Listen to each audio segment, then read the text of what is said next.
Assalamualaikum warahmatullahi wabarakatuh. Selamat pagi dan salam sejahtera bagi kita semua.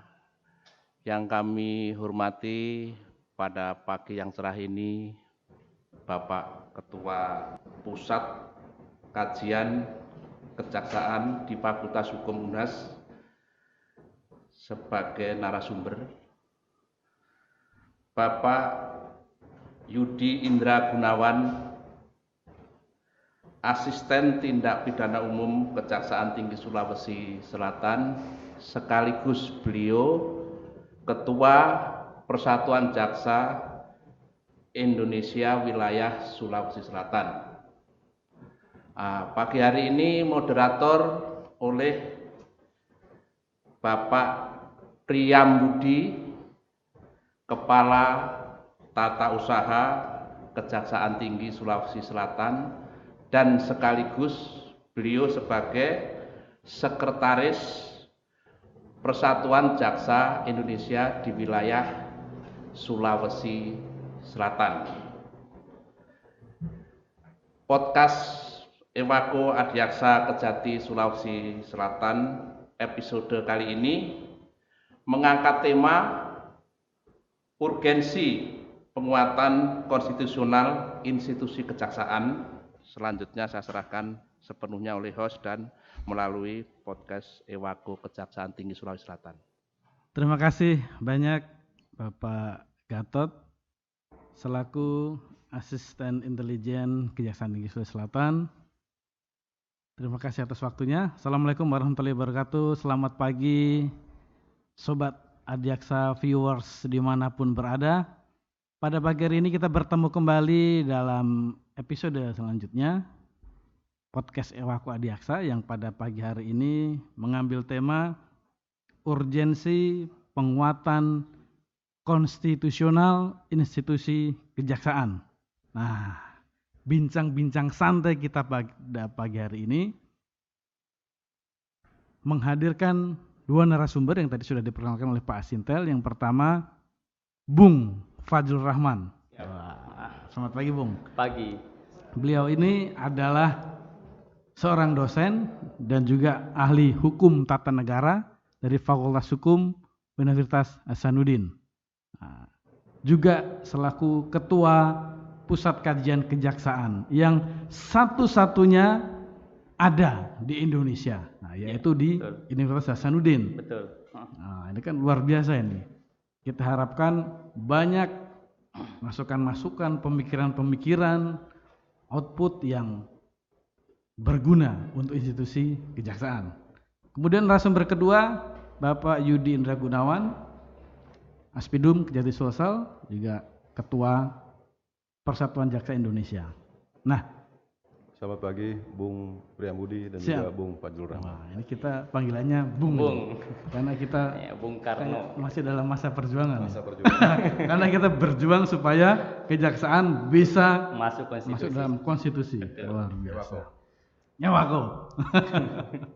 Ya, mungkin saya bisa sedikit memberikan pengantar untuk obrolan santai pada pagi hari ini. Jadi kita tadi sudah ngobrol santai di kantin nih. Ya. Nah, sekarang kita hanya pindah tempat duduk aja nih, Bung Fadzlur sama Pak Aspidum. Ya. Jadi kita santai aja seperti tadi. Kita tadi udah ngobrol bahwa posisi kita ini kalau disebut Pak Aspidum hidup di dua alam nih. Kita bagian dari pemerintah, ya kan? Ya. Tapi kita juga melaksanakan tugas-tugas di wilayah yudikatif. Nah, sehingga itu banyak kita rasakan. Ya. Ada semacam belenggu-belenggu tak terlihat tapi dirasa. Ya. Nah, Ya keras bahasanya ini. yang memengaruhi independensi kita dalam melaksanakan tugas-tugas penegakan hukum. Ya. Nah, Bahasa kita beliau ingin ini menjerat dan menjerit. untuk merangsang orang berpikir tajam dan kritis. Itu Betul. maksudnya kan. Nah, kita ingin ke depan ini kita punya suatu posisi yang ideal Ya. supaya ya demi kemaslahatan umat seluruh tumpah darah Indonesia, Betul. terutama di bidang penegakan hukum. Ya. Karena penegakan hukum yang ideal tentu akan mempunyai implikasi kepada kesejahteraan masyarakat. Ujungnya kan seperti itu, sesuai cita-cita konstitusi UUD 45 kita. Ya. Monggo silahkan mungkin pertama Bung Fajrul untuk bisa memberikan pemikiran-pemikiran awal untuk kemudian kita akan saling sambung. Pandangan umum dulu. Pandangan umum. Siap. Silakan Bung Fajrul. Terima kasih. Assalamualaikum warahmatullahi wabarakatuh. Waalaikumsalam. Izin panggil Bung sama senior ini agak canggung kita. Bung Yudi dan Bung Priambudi. Ya. Kalau kita lihat Undang-Undang Dasar lama di pembukaan itu sebelum di amandemen, negara kita itu adalah tidak Mastat tetapi Rechtsstaat, negara hukum bukan negara kekuasaan. Frase di pembukaan ini dipindahkan di pasal 1 ayat 3 Undang-Undang setelah amandemen. Negara Indonesia adalah negara hukum. Ini penegasan jelas.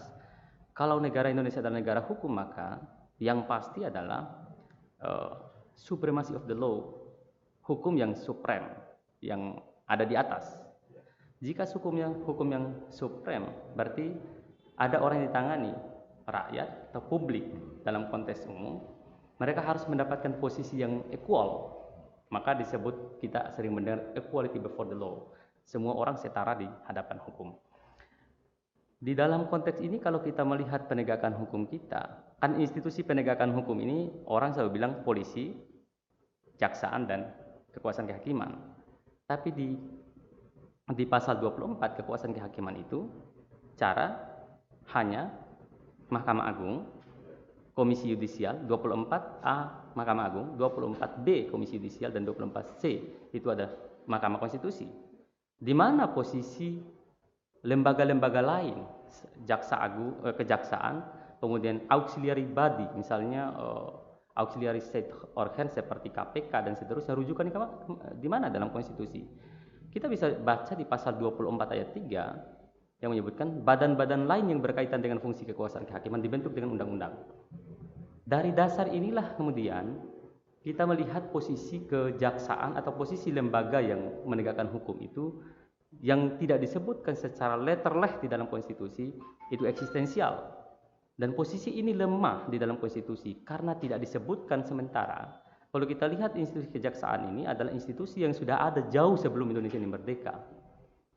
Posisi jauh sebelum merdeka ini menurut saya tidak seharusnya dia menjadi bagian dari, coba Bapak Ibu lihat posisinya, kan kekuasaan, kejaksaan, Jaksa Agung itu harus lapor rutin kepada Presiden satu, kemudian diangkat dan diberhentikan oleh Presiden, dan pada sisi yang lain kita ingin imparsial, kewenangan kekuatan atau kekuasaan penegakan hukum ini harus imparsial. Tetapi pada sisi yang lain tadi sudah Bung Yudi sampaikan, Bung Priambudi sampaikan, posisinya kok kayak banci ya istilah kita, tidak jelas jenis kelaminnya apakah laki-laki atau perempuan, karena di dalam konstitusi dia disebutkan hanya tidak disebutkan sih sebenarnya menurut saya ya, karena pembentukan Jaksa Agung itu akhirnya didasarkan pada pengalaman sejarah bukan pengalaman konstitusional.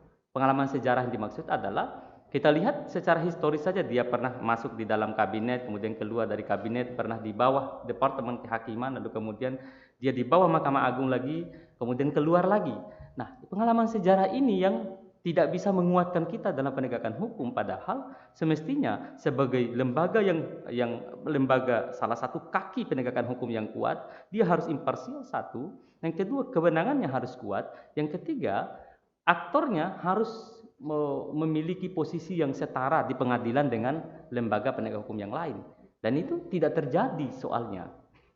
Tidak terjadi. Karena itu kami memang sejak 2 tahun yang lalu mendorong terus ini. Tadi kita sudah cerita kita akan riset ini, dan memang proposalnya Pusat Kajian Kejaksaan itu sudah siapkan sejak tahun lalu, coba diperhadapkan ke Kejaksaan Agung.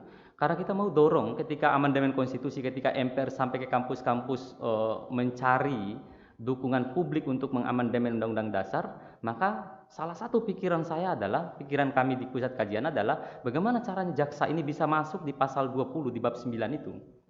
Bisa masuk di sana, dia setara, paralel dengan kekuasaan Mahkamah Agung. Komisi yudisial itu malah kami harapkan tidak di dalam konstitusi atau tidak disebutkan di bab kekuasaan kehakiman, tetapi dia harus keluar karena dia semacam auxiliary body juga, seperti KPK dan seterusnya. Kewenangannya tidak terlalu kuat. Justru yang harus dimasukkan dalam konstitusi menurut kami adalah lembaga-lembaga penegak hukum yang pure mempenegakkan hukum, misalnya Mahkamah Agung, Mahkamah Konstitusi, Kejaksaan. Ini yang paling penting. Mungkin kepolisian juga harus disebutkan supaya ini ketika mereka di pengadilan posisinya misalnya dengan advokat dan seterusnya itu harus setara posisinya, karena dengan demikian mereka bisa memperkuat penegakan hukum, mereka bisa menjamin rasa keadilan bagi masyarakat, dan posisi jaksa agung tidak harus dan tidak boleh menurut saya posisi seperti saat ini. Jabatan jaksa agung itu Bapak Ibu kan jabatan politik itu akhirnya. Dan harus ditegaskan dalam undang-undang, tidak boleh jabatan penegak hukum itu jabatan politik. Like and dislike dari kekuasaan eksekutif, kalau dia tidak suka dia berhentikan, dan itu berpengaruh secara struktural ke bawah. Dan kami dari Pusat Kajian Kejaksaan merasa undang-undang kejaksaan ini harus diperbaiki. Kalaupun proses rekrutmennya proses rekrutmen seperti jaksa agung itu harus melalui eksekutif, tapi harus ada mekanisme. Mekanismenya adalah misalnya mekanisme merit system yang bisa dipakai. Ada tim seleksi, ada proses uji kualitas di situ, ada hal-hal penting yang harus dilakukan. Mungkin itu pengantar Bung dari saya dulu. Terima kasih. Gimana Bung Ketua PJ sudah merasa untuk menanggapi beliau? Silakan. Penyampaian beliau ini kan menjadi stimulan. Iya. Jadi memang kalau ketika kita bicara institusi kejaksaan, betul bahwa sampai saat ini yang sudah mengalami proses amandemen keempat, itu institusi kejaksaan belum ada namanya di konstitusi. Ya. Yang ada baru penjelasan, itu pun mengacu kepada pasal 24 ayat 3 Undang Dasar. Seperti yang disebutkan oleh Bung Fajrul, bahwa badan-badan lain yang fungsinya berkaitan dengan kekuasaan kehakiman diatur dalam undang-undang. Dan kalau kita melihat juga di undang-undang kejaksaan, maka kalau kita melihat di poin menimbang dan mengingat, khususnya di poin mengingat poin 3, maka Undang-Undang Nomor 4 Tahun 2004 tentang kekuasaan kehakiman itu sebagai satu bagian daripada Undang-Undang Kejaksaan ini, 16 2004. Dan kalau kita melihat lagi terkait dengan rancangan Undang-Undang Kejaksaan yang sedang mengalami proses di DPR sekarang ini, juga masih mengacu kepada Undang-Undang Kehakiman, kekuasaan kehakiman. Artinya memang ini semacam penegasan bahwa secara tugas dan fungsi pokok jaksa, memang kejaksaan adalah bagian daripada badan-badan peradilan. Namun demikian, secara kelembagaan, kejaksaan merupakan bagian daripada pemerintah. Dalam hal ini terkait dengan pasal 1 ayat 3 Undang-Undang Kejaksaan, bahwa tugas fungsi pokok daripada jaksa adalah mendapatkan kewenangan dari undang-undang untuk melakukan penuntutan dan melaksanakan putusan yang sudah berkekuatan hukum tetap, di samping kewenangan-kewenangan yang lainnya. Artinya memang di sini ada satu mendua. Saya ingat di zaman dulu ada yang namanya institusi Menteri Kehakiman. Kata orang kalau itu ngurusin perutnya hakim, tapi kalau kepalanya di Mahkamah Agung. Tapi alhamdulillah sekarang sudah selesai masalahnya, semua diserahkan kepada Mahkamah Agung, sehingga Menteri Kumham sama sekali tidak lagi mengurusi hakim-hakim. Nah itu, dan jelas akhirnya institusi Mahkamah Agung sekarang jauh lebih kuat, dan tentunya kita ikut senang karena kita bagian daripada bersama-sama dengan Mahkamah Agung sebagai bagian daripada badan-badan peradilan. Nah itu sebagai satu respon terkait dengan yang disampaikan oleh Bung Fajrul. Namun demikian, kembali bahwa penguatan terhadap institusi kejaksaan adalah mutlak, dan itu merupakan harapan dan keinginan bukan hanya warga Adiaksa saja, tapi semua stakeholder, semua masyarakat yang memang punya kepentingan dan kepedulian terhadap penegakan hukum. Ketika kita bicara penegakan hukum, maka outputnya adalah adanya keadilan dan kepastian hukum. Dan itu merupakan satu ukuran keberhasilan pemerintah dalam hal melaksanakan pembangunan. Karena pembangunan tidak hanya bicara pembangunan fisik saja, tapi juga pembangunan dalam hal penegakan dan kepastian adanya hukum yang kuat. Gitu kira-kira. Nah, Bung Fazrul, saya ingin tanya, kalau di negara-negara maju, yang notabene penegakan hukumnya juga tentu sudah lebih maju juga. Nah, artinya bisa kita persepsikan bentuk mereka itu sudah ideal. Kalau di negara maju ya, yang penegakan hukumnya pun sudah lebih maju, sudah lebih independen, relatif terbebas dari intervensi, terutama politik. Kalau memang ungkapan restart itu betul-betul ya, bukan hanya sekedar jargon atau ya kan. Nah, kalau di negara maju itu seperti apa idealnya posisi penuntut umum itu yang ideal? Ya, kalau kita lihat kayak di Amerika misalnya kan posisi jaksa agung begitu kuat ya dibanding di kita, karena dia membawahi banyak badan-badan lain yang bertengger di jaksa agung. Ini menunjukkan dan mereka memang disebutkan di dalam konstitusinya. Itu masalahnya. Lembaga ada risetnya Pak Jan Maringka itu kan keren, ada puluhan negara, hampir ratusan negara yang menyebutkan secara letterleh di dalam konstitusi mereka itu menyebut lembaga kejaksaan. Nah, kita yang punya sejarah sejak sebelum kemerdekaan ada kejaksaannya, eksistensial dia, tetapi faktanya secara letterleh itu tidak kita temukan di dalam konstitusi kita. Kan pertanyaannya adalah ada apa? Kenapa kekuasaan mengapit kejaksaan itu sehingga agak susah bergerak gitu. Mestinya kan mestinya kejaksaannya harus imparsial tadi, itu ditunjukkan oleh institusi itu tidak diapit oleh kekuasaan. Dan dalam posisi saat ini salah satu komitmennya tidak diapit oleh kekuasaan adalah masukkan dia dalam konstitusi agar punya kewenangan yang kuat. Kalau terjadi sengketa kewenangan kan larinya ke Mahkamah Konstitusi, setidaknya tidak diputus sepihak oleh kekuasaan. Artinya begitu. Kalau sudah masuk konstitusi itu nanti mau ditegaskan dia di eksekutif kah atau yudikatif murni begitu? Harapan kita tidak begitu, tetapi dia memang lembaga yang posisinya di yudikatif. Dalam arti dia menjadi cabang kekuasaan tersendiri sebagai pengontrol. Kan kalau kita bicara trias politika, eksekutif, legislatif, dan yudikatif.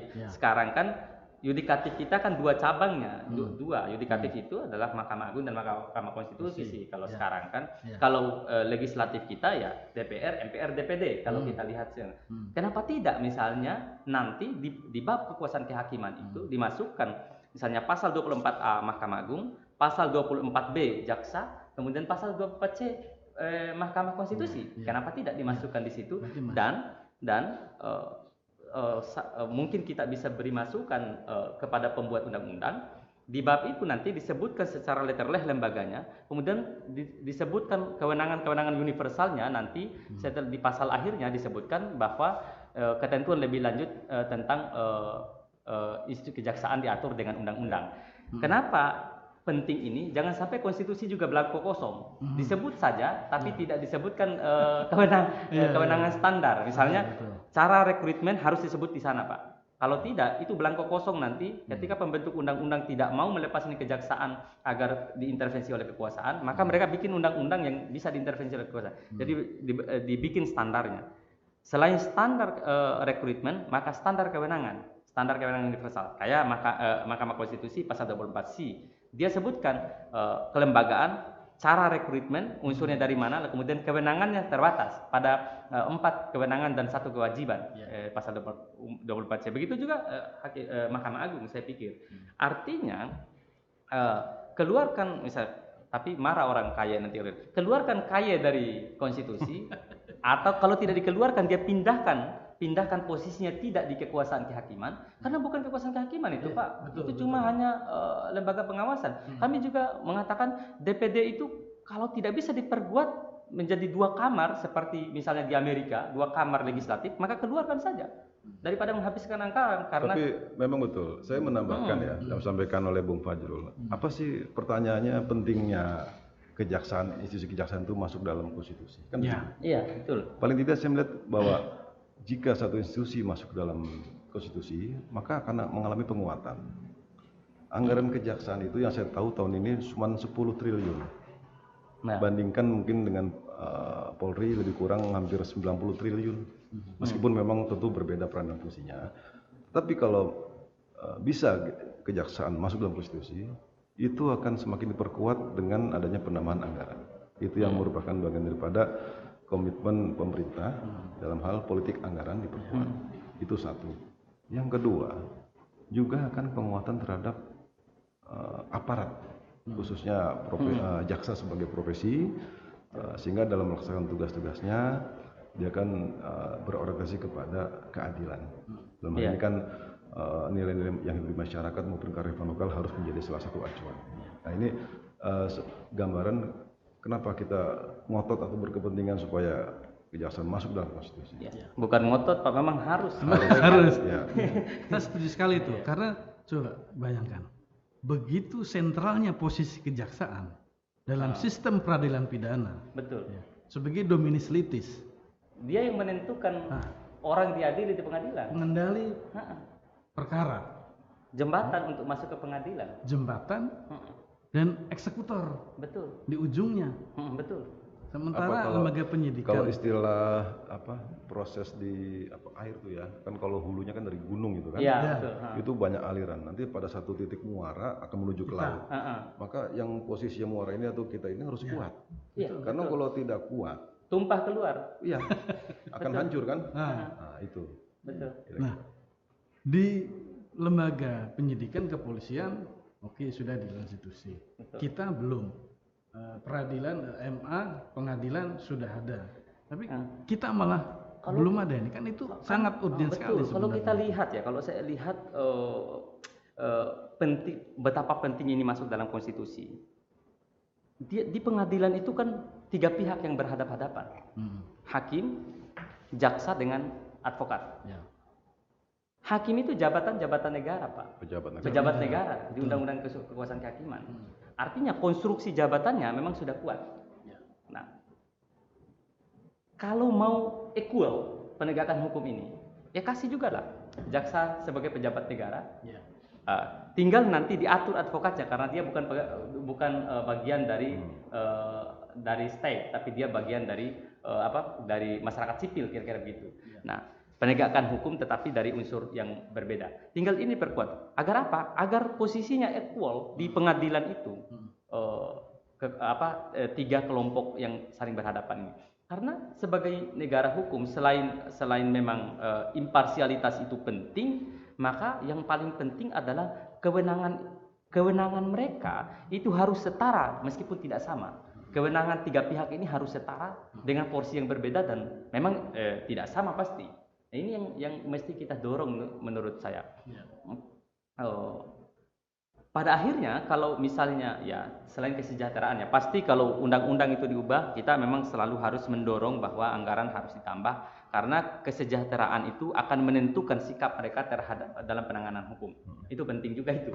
Karena yang bikin orang suka main-main kadang-kadang hal-hal sesederhana itu, keadilan itu bisa diperjualbelikan. Bahkan kalau saya bilang kesejahteraan itu berbanding lurus dengan profesionalisme. Kenapa gaji hakim sampai misalnya hampir 20 juta kayak begitu? Itu untuk menghindari agar putusan itu keluar pure berdasarkan keadilan, berdasarkan kepastian dan berdasarkan kemanfaatan. Dan independensi kekuasaan kehakiman bisa terjamin. Karena dia sudah selesai dengan dirinya, materi sudah selesai. Nah sekarang kenapa kejaksaan tidak dipikirkan juga sampai sejauh sana agar dia bisa menuntut pure dari hati nuraninya, tidak berdasarkan amplop yang masuk, kira-kira begitu. Meskipun itu tidak terjadi ya, tidak terjadi ya.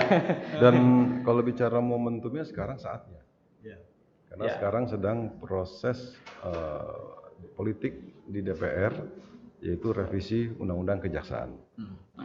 Jadi seperti informasi yang saya dapat kemarin, maka pada tanggal 2 September 2020 di Balek itu rapat antara Kejaksaan Agung dengan balik DPR. Dalam ini yang mau hadir adalah Pak Wakil Jaksa Agung beserta tim. Beliau pada saat rapat menyampaikan ada usul 4 poin untuk memperkuat undang-undang kejaksaan yang direvisi. Kalau boleh saya bacakan di sini. Yang pertama adalah mengenai penyesuaian standar perlindungan terhadap jaksa dan keluarganya sesuai standar profesi jaksa dalam United Nations Guildness of the Rule of Prosecutor dan International Association of Prosecutor. Kenapa? Karena Indonesia sejak 2006 telah menjadi anggota IAP, International Association of Prosecutor. Jadi Persatuan Jaksa Sedunia. Ya. Nah, kemudian juga terkait dengan kewenangan penyidikan tertentu selain tipikor, di sini ada tindak pidana TPPU dan lain sebagainya. Juga intelijen penegakan hukum, kewenangan pengawasan barang cetakan dan multimedia, lalu pengaturan advokat jenderal. Selanjutnya terkait dengan penguatan sumber daya manusia, kerjasama dengan lembaga hukum dari negara lain, pertimbangan dalam hal ada atau tidaknya pelanggaran hukum dan tanda kehormatan, serta kewenangan dalam keadaan darurat. Terkait juga usulan lainnya adalah penguatan kewenangan jaksa selaku eksekutor dalam konteks pengelolaan aset yang bersifat end-to-end. Juga terakhir disampaikan adalah pengaturan kewenangan penyadapan pada penyelidikan, penyidikan, penuntutan, dan eksekusi, serta pencarian buron dan aset. Terkait dengan poin-poin yang disampaikan oleh pihak dari Kejaksaan Agung diwakili oleh Pak Wakil Jaksa Agung dalam hal proses revisi Undang-Undang Kejaksaan di balik tanggal 2 September kemarin. Nah, tentunya kita menyambut baik dan saya berharap antara PJI di Sulsel dengan Pusat Kajian Kejaksaan di Universitas Hasanuddin bisa bersinergi untuk bagaimana kita bisa membuat satu kegiatan yang sifatnya riset yang nanti bisa kita sampaikan kepada pimpinan Kejaksaan Agung untuk menguatkan, mumpung lagi momentumnya. Iya, Betul. betul. Kalau usulan Jaksa Agung mungkin tidak terlalu radikal karena dia masih nanti Pusat Kajian Kejaksaan yang agak sedikit radikal memberi masukan. Karena kalau kita kembali ke tema ya, urgensi penguatan konstitusional. Memang sangat urgen karena kita menghadapi ekspektasi masyarakat yang sangat tinggi terhadap kejaksaan pada khususnya dan penegakan hukum pada umumnya. Betul. Sementara ya seperti brainstorming kita tadi di belakang, kita ini ingin lari cepat untuk bisa memenuhi ekspektasi itu, tapi kaki kita terbelenggu. Iya, betul. Di samping kendala terkait dengan belum masuknya institusi kejaksaan di konstitusi, ditambah lagi dengan hambatan lain terkait dengan adanya terbitnya Undang-Undang Nomor 5 Tahun 2014 tentang ASN. Itu juga masalah.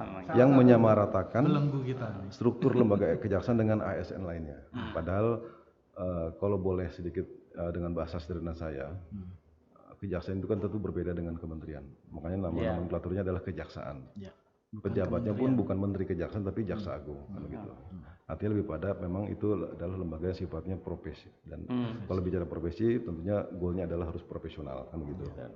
Jadi kondisi ini menimbulkan implikasi terhadap independensi dan dipandang akan menghilangkan sifat khusus profesinya sebagai penegak hukum. Nah, artinya di sini sudah secara kelembagaan kita pun belum kuat karena belum masuk dalam konstitusi. Secara ditambah lagi adanya Undang-Undang Nomor 5 tentang ASN ini. Jadi tantangannya semakin berat. Tapi seperti ada pimpinan pernah menyatakan bahwa semakin besar, semakin kuat tantangan, semakin indah permainan. Gitu ya. Keren. Betul itu Pak Ketua PJ, karena karakteristik kejaksaan itu beda dengan ASN. KL lain ya. Beda Pak. Kan beda. ini kan lembaga profesi. Iya, dari tupoksi kewenangan aja udah sangat jelas berbeda. Bahkan dari penegakan hukum ya, dari hulu sampai hilir, karena kita punya kewenangan di penyelidikan, penyidikan, penuntutan sampai eksekusi. Bahkan pengelolaan aset-aset. Barang rampasan negara. rampasan. Kita udah punya pusat pemulihan aset. sangat kompleks dari hulu sampai hilir. Betul. Tapi kita diperlakukan sama dengan Ya. ASN pada umumnya. Iya, padahal ini agak berbeda jauh. Iya. Nah, makanya ada dua hal yang bisa dilakukan sebenarnya. Ada yang taktis, ada yang strategis. Ya. Yang strategisnya adalah kita dorong perubahan Undang-Undang Dasar, titip dia di bab 9 di pasal 24B. Kalau misalnya itu komisi yudisial dikeluarkan gitu. Lalu titip dia di sana, dan yang paling taktis adalah memang perubahan undang-undang kejaksaan saat ini. Artinya ini yang paling mungkin yang cepat. Maka cepatnya saya pikir jabatan dan cara rekrutmen dulu. Itu satu. Yang kedua adalah kesejahteraan. Meskipun untuk mengubah jabatan itu masih bergulir panjang, tetapi kesejahteraan dan cara rekrutmen itu menjadi penting agar terputus patronase kekuasaan dengan kejaksaan. Itu penting dipikirkan ini, Pak, karena ini yang mempengaruhi imparsialitas kejaksaan dalam penegakan hukum. Ini mungkin Itu betul. yang mesti dipikirkan. Artinya sampaikan oleh Bung Fajrul, perlu strategi baik taktis jangka pendek maupun strategis jangka panjang. Nah, di samping itu juga bagaimana kita baik institusi maupun organisasi profesi seperti PJI melakukan kegiatan-kegiatan yang sifatnya bersinergi. Seperti misalnya sinergi kerjasama PJI dengan Pusat Kajian Kejaksaan dalam hal melakukan riset terkait dengan bagaimana penguatan institusi institusi kejaksaan di Konstitusi maupun revisi undang-undang kejaksaan. Juga penggalangan atau sinergi dengan stakeholder yang lain. Ya, Misalnya kita sama-sama dengar pendapat dengan DPRD provinsi maupun kabupaten kota yang pada akhirnya outputnya adalah dukungan politik terhadap kuat untuk menjadi kuatnya dan eksisnya institusi kejaksaan yang kalau kita lakukan secara masif di seluruh Indonesia, maka itu menjadi satu pengayaan terhadap pimpinan di Kejaksaan Agung untuk lebih semakin kuat lagi mendorong proses politik di DPR maupun di MPR. Gitu. Setuju sekali itu, Bung Fajrul. Karena PJI ini juga ada bahkan sampai di kabupaten kota. Ya. Gitu. Ya, jadi kalau kita satukan langkah secara masif dan meluas tadi, TSM ya. ya, terstruktur, Sistematis. sistematis, masif. Masif. Kalau seluruh Indonesia, PJI seluruh Indonesia, Ya. satu gerakan bisa terakumulasi menjadi sebuah ide yang nasional. Ya. Iya, betul. Jadi sebuah dukungan politik karena Ya. Proses politik ini. proses politik. Kita mulai galang dari sinilah dengan PJI sama Pusat Kajian Kejaksaan. Siap. Kita.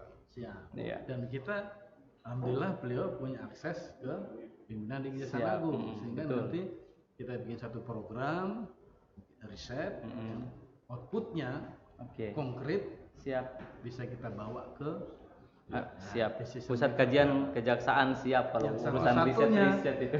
ada di Indonesia, ada Betul, di siap. universitas ini. Tidak ada yang lain. Nah, nggak ada yang lain. Only one. Nah, jangan sampai diminta orang lain nih. Kalau Oh kita ya, banyak jangan. tidur. Janganlah. Nanti cerai kita kalau begitu. Bagaimanapun juga tetap di Makassar. Kenapa? Karena alamat Kejaksaan Agung di Jalan Sultan Hasanuddin. Oh iya ya. Oh gitu ya. Oh betul yang di Jakarta ya. Iya, kalau Semarang kan Jalan Pangeran Diponegoro kan. Masa harus pindah kantor? Siap. Oke, sudah cukup Sebagai satu apa mungkin? closing statement ya. Closing statement. Ya, mungkin Bung Fajrul memberikan closing statement. Baik. Terutama mengenai betul-betul apa sih titik poin urgensinya kejaksaan ini harus bisa masuk ke konstitusi. Ya, Silakan. baik. Kenapa kejaksaan harus masuk konstitusi? Yang pertama, dia adalah penegakan hukum yang berdiri di pengadilan setara dengan hakim dan status jabatannya berbeda. Satu. Yang kedua, Jaksa Agung itu harus imparsial, bukan bagian dari kekuasaan politik seperti yang ada saat ini. Kalau mau penegakan hukum menjadi equal bagi setiap orang dan mereka bisa berdiri bersama, maka Jaksa Agung itu haruslah dari kalangan independen, haruslah dari kalangan yang tidak punya afiliasi dengan kekuasaan apapun. Yang ketiga, yang paling penting adalah kita harus berpikir bahwa dengan masuknya kejaksaan di konstitusi itu berarti sikap kita terhadap sejarah itu jelas.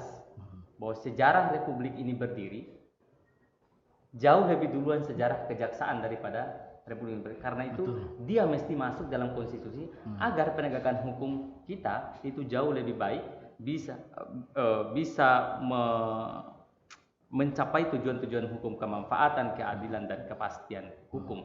Saya kira itu catatan penting kita dan kita akan perdalam nanti di riset kita, saya pikir itu. Terima Amin. kasih ya. Siap. Selanjutnya Pak Ketua PJ. Baik, terima kasih. Penegakan hukum yang kuat adalah merupakan syarat mutlak eksistensi kuat daripada NKRI. Kenapa? Karena konstitusi menyatakan bahwa Indonesia adalah restat dan kuatnya penegakan hukum akan menghasilkan satu keadilan dan kesejahteraan, dan itu memang ditujukan kepada masyarakat.